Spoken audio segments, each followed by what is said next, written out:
Hi అండి. అందరికీ నమస్కారం. Welcome to my channel. ఈ వీడియోలో ఏపీ ప్రభుత్వ ఉద్యోగులకు మరియు పెన్షనర్ల యొక్క పెండింగ్ బిల్లుల చెల్లింపులపైన ముగిసిన ఏపీ జేఏసీ సమావేశం అండి. పలు కీలక అంశాలపై చర్చించారు. మరి ఈ నిర్ణయాలు ఏంటి? ఏం తీసుకున్నారనేది వీడియోలో తెలుసుకుందాము. వీడియో అయితే ఎక్కడే కానీ స్కిప్ చేయకుండా ఎండ్ వరకు చూసేయండి. అప్పుడే ఇన్ఫర్మేషన్ పూర్తిగా అర్థమవుతుంది. అలాగే వీడియో చూస్తున్న ప్రతి ఒక్కరు వీడియోకి లైక్ చేయండి ఫ్రెండ్స్. ఈ వీడియోని తోటి ఉద్యోగ, పెన్షనర్ మిత్రులతో అయితే షేర్ చేయండి. ఈ మేరకు కొత్తగా మన ఛానల్ చూస్తున్న వారైతే సబ్స్క్రైబ్ చేసుకోండి. సబ్స్క్రైబ్ చేసుకోవటం వల్ల నేను చేసే వీడియోస్ అన్నీ మీ వరకు రీచ్ అవుతాయి. ఇక ఆలస్యం చేయకుండా వివరాల్లోకి అయితే వెళ్ళిపోదాము. సో ఫ్రెండ్స్, ఇక విషయానికి వచ్చినట్లయితే ఏపీ జేఏసీ అమరావతి అత్యవసర సమావేశం మరియు వారు లేవనెత్తిన ప్రధాన అంశాల గురించి తెలుసుకుందాము. ముఖ్యంగా జూలై 22న ఉద్యోగ సంఘాలతో జరిగినటువంటి ఈ యొక్క చర్చలు, మంత్రుల ఉపసంఘంతో చర్చలు జరిగినా సరే ఇప్పటివరకు ఒక్క సానుకూల నిర్ణయం కూడా తీసుకోలేదని బొప్పరాజు వెంకటేశ్వర్లు ఆవేదన వ్యక్తం చేశారు. చర్చల పేరుతో ప్రభుత్వం కేవలం కాలయాపన చేస్తోందని, చర్చల సారాంశం జీవోల రూపంలో వచ్చినప్పుడే ఉద్యోగులకు నమ్మకం కలుగుతుందని స్పష్టం చేశారు. అయితే శ్వేతపత్రం అంకెల యొక్క వివాదం, రాష్ట్ర ఆదాయంలో 94-98% ఉద్యోగులకే ఖర్చవుతోందన్న ప్రభుత్వ వాదనను జేఏసీ తప్పుపట్టింది.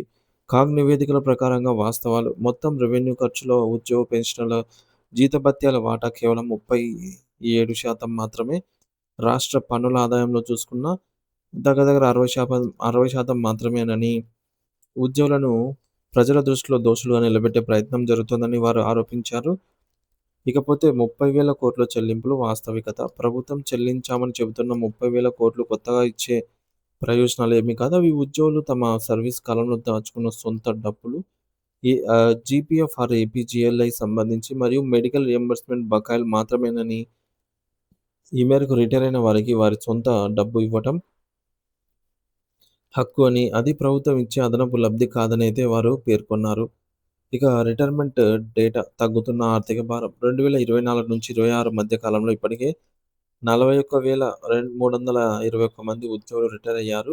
2035 నాటికి మరొక 151,755 మంది ఉద్యోగులు రిటైర్ కానున్నారు. ప్రతి సంవత్సరం సగటున 15,000 మంది రిటైర్ అవుతూ ఉండడంతో ప్రభుత్వం పైన జీతాల భారం సగానికి పైగా తగ్గుతోందని, కాబట్టి ఆర్థిక భారం సాకుతో పీఆర్సీని ఆపకూడదని డిమాండ్ చేశారు. సో ప్రధాన డిమాండ్స్ ఏంటంటే, తక్షణమే 12వ పీఆర్సీ కమిషన్‌ని ఏర్పాటు చేయాలి. మధ్యంతర భృతి ఐఆర్ ప్రకటించాలి. పెండింగ్‌లో ఉన్న 5 డీఏల విడుదలకు సంబంధించి జీవోలు ఇవ్వాలి. పెన్షనర్ల కోసం ప్రత్యేక కార్పొరేషన్ ఏర్పాటు మరియు అడిషనల్ క్వాంటమ్ ఆఫ్ పెన్షన్ పునరుద్ధరించాలి. సిపిఎస్ ఆర్ జీపీఎఫ్ సమస్యలకు ఆమోదయోగ్యమైన పరిష్కారం చూపాలని చెప్పేసి కోరుతున్నారు. అల్టిమేటం ఉద్యోగ సంఘాల కార్యాచరణ. ఆగస్టు 10న ముఖ్యమంత్రి గారితో ఎటువంటి సమావేశం జరగలేదన్నమాట. ఒకవేళ జరిగి ఉన్నట్లయితే ఏమైనా నిర్ణయాలు తీసుకునేవారేమో. కానీ రేపటిలోపు, ఆగస్టు 15 లోపు ఎటువంటి నిర్ణయం రాకపోతే ఉద్యమాన్ని ప్రారంభిస్తామనైతే హెచ్చరించారు.